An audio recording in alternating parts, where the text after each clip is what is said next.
inimaginable, impensable. Inscrivez-vous sur les listes électorales.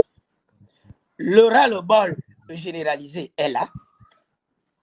Surveillez les votes. Parce qu'il faut le dire, la manière la plus claire qui soit, ce pays, ce pouvoir s'est toujours maintenu par la fraude. Je suis un pécheur, j'ai une nature pécheresse, mais comme j'aime bien le dire, quand je vais mourir, Dieu va me poser une seule question. D'abord, qu'as-tu fait de l'intelligence placée en toi? Est-ce que vous me suivez? Oh, monsieur le professeur, je vais vous demander de chuter. Qu'as-tu fait de l'intelligence placée en toi? C'est la raison pour laquelle, chaque fois que l'opportunité m'est donnée de dire la vérité, je la dis. Je vis dans le chaudron camerounais. Je n'ai peur ni d'un assassinat, ni d'un embastillement. Si il faut mourir pour la juste cause, je crois que mes péchés seront exaucés et j'irai au ciel. Il y a eu une révision constitutionnelle en 1996 où on a fixé à l'article 6 la limitation des mandats. On est parti du quinquennat au septennat. Paul Biya s'est encore donné 14 ans de pouvoir. Il ne s'imaginait pas que 2011 allait arriver. C'est sur ces entrefaites qu'éclatent les émeutes de la faim en 2008. Les enfants d'autrui sont tués. Et la diaspora courageuse, parce qu'il faut quand même avouer, ceux qui sont dans la diaspora sont courageux, ils sont dans le confort. Ils ne sont pas dans la même situation du chaudron que nous vivons ici. La diaspora décide donc, parce qu'il faudrait que vous compreniez les ressorts de la révision constitutionnelle de 2008. La diaspora décide donc de faire une recension de tous les crimes qu'elle juge contre l'humanité et attrait le président de la République à la CPE. Dans l'émotion, subrepticement, on a engagé une révision constitutionnelle qui a mis fin à la limitation des mandats. Et pourtant, le constitutionnalisme africain des années 90 avait vocation à limiter le pouvoir et à faire la promotion des droits de l'homme. C'est donc cette révision constitutionnelle d'avril 2008 qui nous a mis dans tous ces problèmes. Parce qu'il faudrait dire, c'est le président de la République qui est le principal responsable de cette situation. Le problème avait déjà été réglé. On aurait déjà connu des transitions ou une autre alternative politique. N'était sa manie à conserver le pouvoir. Voilà donc le cul-de-sac dans lequel nous nous retrouvons. C'est justement la raison pour laquelle, à ces dérives consubstantielles du système, qui procède de la manie des hommes à s'accrocher, il faut une fois de plus interpeller le peuple. Parce que nous sommes, le Cameroun est un bateau. S'il coule, qu'on soit du camp de ceux qui mangent, ou alors qu'on soit du camp de ceux que l'on appauvrit, jusqu'à tuer l'intelligentsia, comme les universitaires. J'ai des larmes aux yeux lorsque je parle de l'université camerounaise, parce que je rencontre au quotidien des collègues. Ça fait pitié. Vous en avez même eu un collègue qui est venu me voir au bureau l'autre jour, me dit: Jean Calvin, vraiment, moi j'ai peur. Toi, tu as la chance d'être courageux. Mais j'ai failli le gifler. J'ai failli le gifler. Et je comprends pourquoi parfois mon grand frère, le professeur Baïbek, est prêt à aller au coup de poing. Parce que mais vous vous rendez compte, pourtant c'est mon aîné. Alors je dis ceci. C'est la responsabilité incombe au peuple et la dynamique est là. Que l'on se rende du côté de l'opposition. En réunissant entre un certain nombre de conditions. De 1, il faut s'inscrire sur les listes électorales. Celui qui ne s'est pas inscrit n'a même pas voix au chapitre, il ne devrait même pas parler. Qu'il se limite dans WhatsApp et Facebook et raconter ce qu'ils veulent. Parce qu'il y en a qui disent: je ne fais pas la politique. Si vous ne la faites pas, elle va vous faire. Moi-même, je subis déjà le contre-coup. Je puis vous dire que je ne m'imaginais pas envoyer mon fils à l'étranger, alors que la terre promise est là. Tout simplement parce que le pays est beau. J'ai un enfant à l'étranger à qui je fais des études inimaginables, impensables. 2025 est une date capitale. Parce que voyez-vous, l'effervescence qui entoure l'élection présidentielle à venir et sans pareil, carrément dans l'histoire, dans la dynamique politique du Cameroun. Peut-être, à une exception près, ce que nous avons vécu en 1992 pendant que nous étions encore étudiants. Bien. Je dis tout de go et d'emblée, en empruntant une vieille maxime de sciences politiques, que les peuples ont les dirigeants qu'ils méritent. De la même manière, les peuples ont les opposants qu'ils méritent. Dans le premier cas, si vous avez à la tête d'un État un gouvernant qui n'en fait qu'à sa tête, qui ne dicte que sa loi, qui n'a aucun égard à l'égard des aspirations populaires, comme c'est le cas, ce que nous vivons pendant bientôt près d'un demi-siècle de pouvoir mortifère que nous sert le régime en place, c'est tout simplement parce qu'en face, nous n'avons pas un peuple, une foule qui sait faire foule. Par contre, quand vous avez à la tête d'un État un démocrate, un dirigeant qui est soucieux des aspirations du peuple, ce n'est pas tant parce qu'il est né bon, mais c'est parce qu'en face, il a du répondant. Un peuple qui peut savoir dire à un moment non. La même réalité s'applique à la question camerounaise. J'ai souvent entendu un certain nombre de récriminations. Oui, on ne veut plus de ce régime, mais qui avons-nous en face? Mais c'est extrêmement malheureux. Ce qu'il faut faire comprendre aux uns aux autres, c'est que l'opposition n'est pas la seule affaire des leaders, comme le professeur Baïbek qui est ici présent, qui se sacrifie, qui sacrifie son énergie, qui sacrifie son temps, qui sacrifie même sa famille, parce que nous savons les risques qu'il y a à être opposant dans ce pays. C'est quelque chose que moi-même j'expérimente depuis bientôt 2 ans, que j'ai décidé d'asséner à ce pouvoir des coups de butoir, parce qu'il faut en sortir. L'opposition, disais-je, n'est pas seulement l'affaire de Baïbek, mais soutenez-le. Soutenez le professeur Baïbek.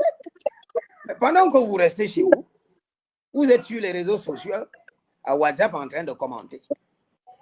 Posez-vous d'abord la question de savoir, est-ce que je me suis inscrit sur une liste électorale afin d'impacter positivement la dynamique novatrice? Voilà le véritable problème, parce qu'il est bien beau et haut et tout, de tirer tout le temps sur le pouvoir. Hein? Et en inversant l'heureuse formule de Jean-Paul Sartre qui disait que l'enfer, c'est les autres, moi je dirais que l'enfer même, c'est le peuple. La question fondamentale est celle de savoir qu'est-ce que nous faisons pour appuyer des leaders dynamiques comme le professeur Baïbek, parce que je préfère uniquement parler de lui, pour la simple raison qu'il se retrouve dans le studio. Et peut-être aussi de manière tout à fait subjective, nous partageons les mêmes valeurs. C'est un collègue, c'est un aîné. Et en tant qu'universitaire, nous devons nous mettre derrière les gens courageux. Pour ainsi dire, chuter, peut-être que je prendrai l'occasion de revenir un peu sur le droit électoral, les dérives, parce que vraiment, il y en a. Il y en a. Que le peuple commence par s'inscrire sur les listes électorales afin de faire barrage à ce pouvoir. Que le peuple s'aligne derrière les leaders courageux comme le professeur Baïbek ici présent. Parce qu'affronter le pouvoir en place, ce n'est pas aisé. Je ne vais pas vous parler de mon cas. Je suis un dur à cuire. Vous ne pouvez pas vous imaginer les pièges et autres qu'on nous tend. Mais je dis, si ce genre de situation arrive, c'est tout simplement parce que le peuple, qui est l'élément déterminant dans la dynamique de changement, ne prend pas fait et cause pour le peuple. On a comme l'impression que les opposants sont les enfants des fous qui se mettent en avant et qui vont tirer des locomotives que l'on ne voit pas, qui vont tirer des wagons que l'on ne voit pas. Pour qu'une locomotive avance avec les wagons, il faut bien que les wagons soient arrimés à l'eau. Donc voilà donc, entre autres, déjà le premier écueil que l'opposition rencontre au Cameroun. qui est essentiellement lié à la vision et à l'implémentation du changement. Il faudrait que le peuple mette du sien. Maintenant, je ne sais pas si vous voulez que j'embraye immédiatement avec les dérives démocratiques. Non, professeur, on va arriver aux dérives démocratiques. Parce que là, je comprends, oui, je voulais bien, parce que vous savez, il est le meilleur interprète de sa pensée que l'auteur. Si vous avez posé une question, si vous savez ce que vous voulez. Je dis bien que, sous le bénéfice des observations qui précèdent, ce que le professeur Baebek a commencé par relater, et qui participe des manœuvres souterraines du pouvoir pour s'éterniser au pouvoir, parce qu'on ne veut pas d'autres candidats valables. Il faut simplement laisser la place aux satellites. Le peuple devrait se mettre en travers de ce genre de manœuvre et apporter tout son soutien à l'opposition. Et ça, je le dis avec d'autant plus de conviction que je suis originaire du Sud, Cameroun, du Djellabo. Ça, je puis vous assurer. En dehors du peuple basque et des Basques, dont on sait qu'ils ont payé le lourd tribut, mais je vous assure qu'il y avait également des fortes poches d'opposition dans le Sud Cameroun. J'ai des grands-parents qui ont été déportés, disparus. Pour cette cause de l'UPC. Donc, pour dire que moi-même, même si je ne suis pas encarté, je me définis comme membre de la société civile scientifique. Je capitalise tous les soutiens que j'ai afin de donner un consigne de vote pour le candidat de l'opposition le plus pertinent. Je voudrais faire observer, en tout état de cause, que la lutte que le professeur Baebek mène est noble. Et ce ne sont pas les manœuvres du pouvoir qui vont nous arrêter. Parce que le contexte qui mène au changement est là. La soif du changement est là. Et le moment venu, on va voir ce que ça va. Voilà ce que j'ai pu dire pour l'instant. Pour vous de revenir sur les dérives que l'on constate en ce qui concerne le droit électoral au Cameroun. Alors, est-ce que vous pouvez nous expliquer, aller en profondeur encore un peu plus en tant que juriste, en prenant certains cas bien précis que nous avons observés ces derniers temps au Cameroun? Bien, merci. Est-ce que vous me suivez? Est-ce que vous avez Très bien. constaté tout à l'heure la Très connexion? bien. Bon, alors, Ouais. permettez-moi de faire déjà une incursion dans le domaine qui a été réservé à Jeannette, ma courageuse collègue, parce que vous voyez, nous sommes dans une société phallocratique. Mais quand vous avez une dame comme ma collègue qui est à l'avant-garde du combat syndicaliste, il faut louer ce genre de posture. Vous lui avez posé une question. Alors, je crois, à un moment où la connexion s'est arrêtée, vous avez posé la question de savoir si l'univers... Vous me suivez? Très bien. Oui, très bien. Si Je suis maintenant, parce que j'ai été coupé un moment. Voilà, merci. Oui. Vous avez posé la question de savoir si en tant que dirigeante de la syndicat universitaire, elle pouvait attester de ce que les universitaires pouvaient porter la cause de l'opposition. Déjà, je vais vous dire, nous avons une infime minorité d'universitaires qui se battent pour ce pays, au péril de leur vie. Je prends des exemples très concrets. Le professeur Baebek est là. Maurice Kamto est là. Nkoumvondo est là. Olivier Billet est là. Voilà, au moins des universitaires très courageux. En revanche, ça je vais vous dire, puisque nous travaillons ensemble dans le cadre du CEDA, je vais vous dire, le conseil que je puis donner, c'est de ne même pas compter sur les universitaires. Ce sont mes collègues. Lorsque le professeur Aimé Boni décriait la situation pédagogique qu'il vivait à l'université de Douala, on l'a pris pour un fou. Alors qu'il ne faisait que dire la vérité. Je continue. Il n'y a pas plus couard, ça il faut le dire. Parce qu'il faut distinguer entre la situation figée et la situation vivante.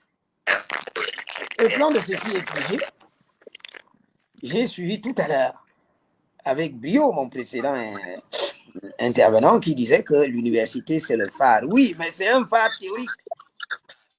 Mais je puis vous assurer que dans la pratique, ça ne vaut pas la peine. Il vaut mieux compter sur les Ben Skinner, les mototaximens, je vous prends une radioscopie assez imaginée. Il y a 3 ou 4 jours, vous avez vu dans le couloir non climatisé du ministère de l'Enseignement supérieur des collègues qui se mettaient en rang agglutinés. Est-ce que vous me suivez? Très bien. Très bien. Des collègues agglutinés pour récolter des miettes.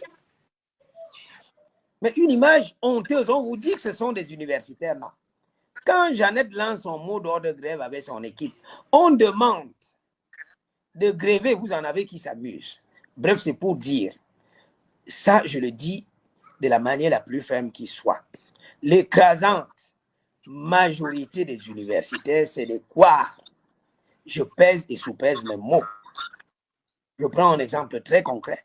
Dans mon université d'origine, à Yaoundé 2, il n'y a pas de syndicat, pas de syndicalistes.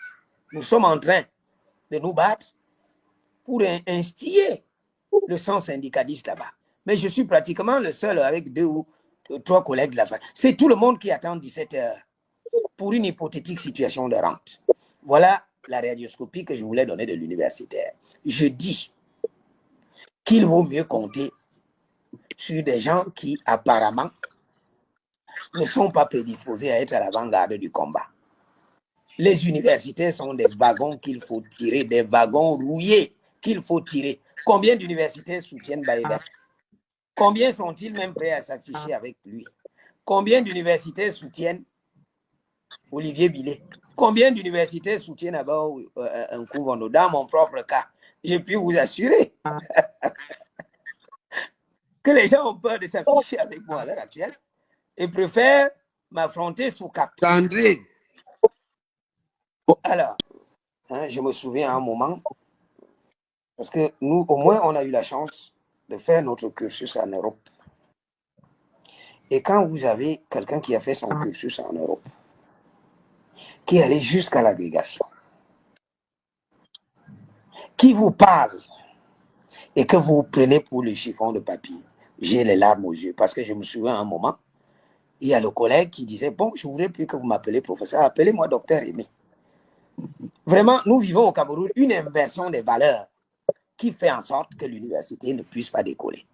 Elle ne décollera jamais tant que ce système va perdurer. Pour un certain nombre de raisons. Déjà, à l'université, nous n'avons aucune vision. Le dernier conseil de l'enseignement supérieur s'est tenu à l'époque du défunt président Aïdjo. Et il s'agit d'une instance de réflexion qui projette l'université dans un avenir. De 82 à ce jour, ce conseil ne s'est jamais tenu. C'est du pilotage à vie. Et c'est justement la raison pour laquelle vous avez constaté que je suis très dur sur Femme Ndongo. Et où chaque fois sur un plateau de télévision, je n'hésite pas à dire que ça fait 20 incuries qu'il manage l'université et nous voyons là où nous en sommes. Et pour conforter ce que disait le collègue, je l'ai dit à maintes reprises, je ne comprends pas qu'on puisse recruter à l'université un titulaire de master et qu'on laisse sur le carreau un titulaire d'un doctorat PhD. Vous vous attendez à quoi? C'est un processus de docilisation qui ne dit pas son nom. Et plus tard même, allez questionner, allez voir, professeur Baïbek, vous êtes déjà au CCU. Avant, vous n'y étiez pas. Allez voir ce qui se passe là-bas. La grande tricherie. La grande tricherie. Les cancres sont promus. Vous vous attendez à ce que l'université décolle dans quelles conditions? Et pour chuter, je l'ai même souvent dit et je le redis, s'il m'était demandé de renaître, je demanderais à Dieu de faire de moi un illettré. Parce que le savoir est une punition dans notre contexte. Donc, chers collègues, je partage entièrement. Nous rions, mais vraiment, il faut en pleurer. Je vous prends même un autre exemple, même dans mon propre domaine du droit. Moi, j'ai peut-être la chance, j'ai la chance d'avoir eu un maître que beaucoup n'ont peut-être pas connu, mais que ici certains reconnaîtront, qui a été mon co-directeur de thèse, le professeur Roger Gabriel Lep. Pour celui qui a connu Roger Lep, l'élève étant à l'image de son maître, les vrais élèves, parce que l'élève étant à l'image de son maître, vous comprenez pourquoi je suis gâté, entre guillemets, comme on dit. Mais c'est pour une bonne cause. Donc, sous le bénéfice de ceux qui précèdent, je suis entièrement d'avis avec le collègue Boni. Maintenant, pour revenir à votre question. Nous y sommes, vous me suivez? Très bien, on vous suit pour le moment. À propos des grands livres. Alors, votre question tombe opportunément parce qu'à ce jour, depuis bientôt 4 jours, je suis sur un article scientifique que je viens d'achever et que j'ai donné en relecture pour publication, qui évoque justement ces dérives-là. Je vous assure que le Cameroun est très mal parti. En amont, lorsqu'un ministre de l'administration territoriale se substitue aux instances de gestion du processus électoral, vous vous attendez à quoi? Voilà un bon monsieur qui se lève un matin. Kamto ne sera pas candidat. S'il s'amuse, je vais l'envoyer en prison. J'espère qu'il a les coudées franches. Parce que lorsque ce régime va changer, et je suis certain qu'il va changer en 2025, il va répondre. J'en viens maintenant aux dérives. Voilà une première dérive. La dérive fondamentale. Nous sommes dans un pays où vraiment on se demande à qui faut-il faire confiance. Et les CAM, Élection Cameroun, c'est des membres nommés par le pouvoir en place. Et la quasi-majorité sont du RDPC. Vous vous attendez à quoi? C'est justement la raison pour laquelle une simple obligation légale, comme celle de publier la liste électorale nationale, on y fait droit. C'est incroyable. Le législateur décide, une simple autorité administrative, fût-elle indépendante, comme elle est quand même, ne dit même pas que je ne publie pas, reste silencieuse. Mais on est où là? La liste électorale nationale a ceci d'avantageux que dans une vision synoptique, on peut déceler des cas de doublons, c'est-à-dire une personne inscrite 3, 4, 5 fois dans 3, 4, 5 circonscriptions communales différentes. On peut déceler des morts, parce qu'effectivement, je prends ne serait-ce que dans mon propre village, dans mon propre arrondissement, il y a plein de décédés qui votent encore pour le... Oui, pourquoi, Boni? On peut déceler des cas, vous me suivez? On peut déceler des cas de personnes qui ont été enrôlées, mais dont le nom ne figure pas sur la liste électorale nationale. Très bien. Fort de l'arrogance du directeur général d'Élection Cameroun, qui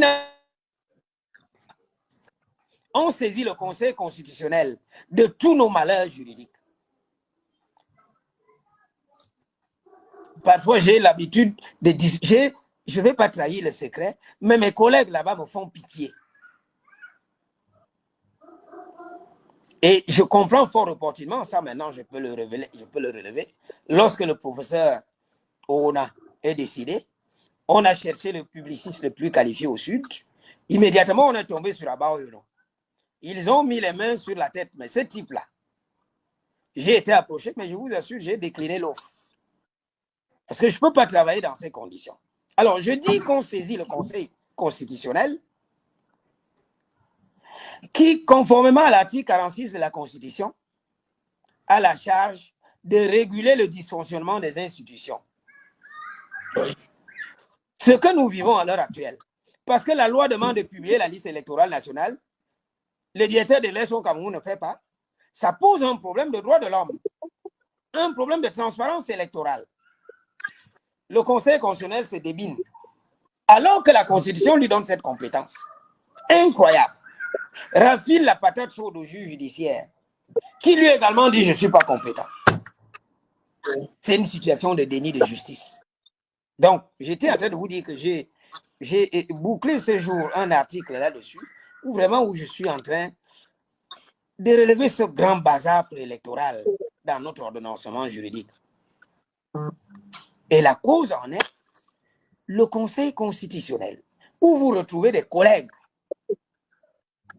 qui s'amusent avec la vie des Camerounais, tout simplement pour des situations de rente administrative. En tout état de cause, ce pays va changer, on verra bien. Et comme j'aime bien le dire, vous verrez qu'il y en a qui vont renier ce pouvoir et diront que non, vraiment, j'étais contraint.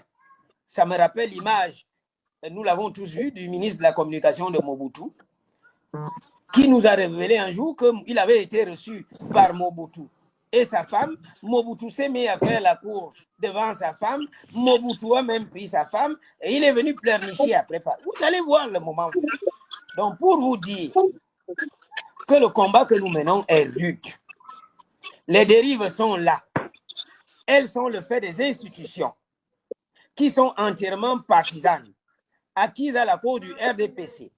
Oui, une autorité administrative, on peut encore comprendre, mais une juridiction.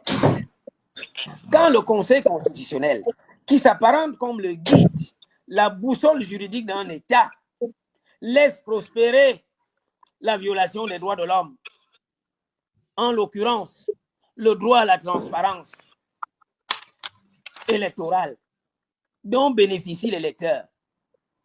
Et il faut rappeler que le Cameroun, dans notre bloc de constitutionnalité, a ratifié un certain nombre d'accords et instruments normatifs internationaux qui garantissent à tous les États des élections justes, libres et transparentes.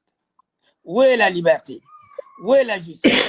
Où est la transparence? Lorsqu'on n'arrive pas à voir, par le fait combiné de l'ECAM et la complicité du Conseil constitutionnel, une liste électorale nationale indépendante qui permet à tout parti politique qui participera à l'élection d'avoir le sommier électoral.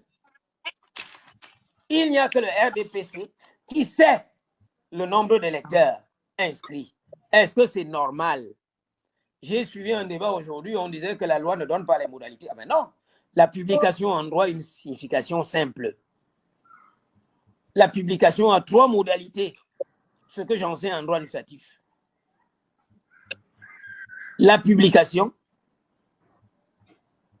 est la mise à disposition des concernés par la mesure du contenu de la dite mesure. On publie par 2 modalités. Dans le cas d'espèce, un journal officiel spécial. Un journal public, c'est-à-dire la sortie d'un journal officiel spécial qui permet donc à chaque Camerounais de voir s'il y a des incongruités que l'on va soumettre au nettoyage du fichier. Il y a également un fichier numérique qu'on peut créer. Regardez ce qui s'est passé en Côte d'Ivoire il y a moins d'un mois. Même quand il y a des problèmes. Quand est-ce que Elekama a convoqué les partis politiques d'opposition afin qu'ils se mettent ensemble pour régler la situation? Non, tout se passe comme si les autres sont venus accompagner les autres. En tout état de cause. Les dérives naissent de ce que, et ça je résume, voilà des gens qui sont au pouvoir depuis un demi-siècle. Ça je l'ai dit à maintes reprises. Lorsque le président de la République prenait le pouvoir, j'accédais à peine au lycée polyvalent. Je me souviens à Deido. Je suis Sawa dans l'âme, je suis né à Douala. Nous l'acclamions avec des caleçons quand il allait à Bonamoussadi. Je ne suis plus très loin de la retraite. Il est toujours là, avec son équipe. Voilà des gens qui n'ont pas pensé qu'il y a une fin à chaque chose. Voilà des gens qui ont commis trop d'exactions. Un pouvoir kleptocratique, un pouvoir qui tue les gens,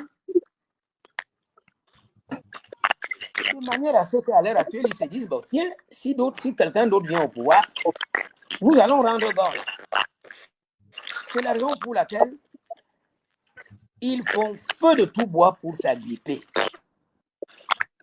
Voilà donc pour l'essentiel cette vision panoramique et imaginée de la dérive des gens aux abois qui ne veulent pas lâcher du lest parce qu'ils ont peur des lendemains qui vont déchanter. Ah bon? Donc quand vous faites souffrir les autres, vous ne savez pas que ça peut vous arriver. Merci, professeur. Nous revenons à la case de départ. Okay. Le système institutionnel est verrouillé. Les lois ne posent véritablement pas toujours les problèmes. Le problème, c'est la manie des hommes au pouvoir à implémenter la démocratie, à implémenter les transitions démocratiques. J'en profite pour instruire les jeunes générations. Dans un poste que j'avais fait, parce que voyez-vous, quand on a l'occasion de parler, excusez-moi, je suis très bavard, donnez-moi l'occasion de parler. S'il vous plaît, quitte à me retirer la parole après. J'espère que le professeur Baïbé, mon grand frère, va me laisser parler, Nyandoum. S'il vous plaît, je suis jeune étudiant en France. Oui, suivez-moi, je vous en supplie. Suivez-moi. Je suis jeune étudiant du cycle. Je suis jeune étudiant du cycle de licence à l'université de Nantes. Lorsque éclate le vent d'Est, Ceausescu et sa femme sont assassinés. Le président Mitterrand à la Baule, pas loin de Nantes, là où je le disais, étant étudiant, appelle les chefs d'État africains de son précaré et leur dit attention. Pour emprunter l'expression usuelle de nos jours, le coquille a cuit d'un côté. Démocratisez vos régimes. Démocratisez vos régimes. Et c'est là où on a assisté à des choses incroyables. Un dictateur patenté comme Kérékou s'est reconverti. Tout en traînant les pieds, il y a eu une révision constitutionnelle en 1996 où on a fixé à l'article 6 la limitation des mandats. On est parti du quinquennat au septennat. Paul Biya s'est encore donné 14 ans de pouvoir. Il ne s'imaginait pas que 2011 allait arriver. C'est sur ces entrefaites qu'éclatent les émeutes de la faim en 2008. Les enfants d'autrui sont tués. Et la diaspora courageuse, parce qu'il faut quand même avouer, ceux qui sont dans la diaspora sont courageux, ils sont dans le confort. Ils ne sont pas dans la même situation du chaudron que nous vivons ici. La diaspora décide donc, parce qu'il faudrait que vous compreniez les ressorts de la révision constitutionnelle de 2008. La diaspora décide donc de faire une recension de tous les crimes qu'elle juge contre l'humanité et attrait le président de la République à la CPE. Dans l'émotion, subrepticement, on a engagé une révision constitutionnelle qui a mis fin à la limitation des mandats. Et pourtant, le constitutionnalisme africain des années 90 avait vocation à limiter le pouvoir et à faire la promotion des droits de l'homme. C'est donc cette révision constitutionnelle d'avril 2008 qui nous a mis dans tous ces problèmes. Parce qu'il faudrait dire, c'est le président de la République qui est le principal responsable de cette situation. Le problème avait déjà été réglé. On aurait déjà connu des transitions ou une autre alternative politique. N'était sa manie à conserver le pouvoir. Voilà donc le cul-de-sac dans lequel nous sommes. C'est justement la raison pour laquelle, à ces dérives consubstantielles du système, qui procède de la manie des hommes à s'accrocher, il faut une fois de plus interpeller le peuple. Parce que nous sommes, le Cameroun est un bateau.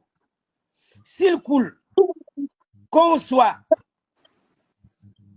du camp de ceux qui mangent, ou alors qu'on soit du camp de ceux que l'on appauvrit, jusqu'à tuer l'intelligentsia, comme les universitaires. J'ai des larmes aux yeux lorsque je parle de l'université camerounaise, parce que je rencontre au quotidien des collègues. Ça fait pitié.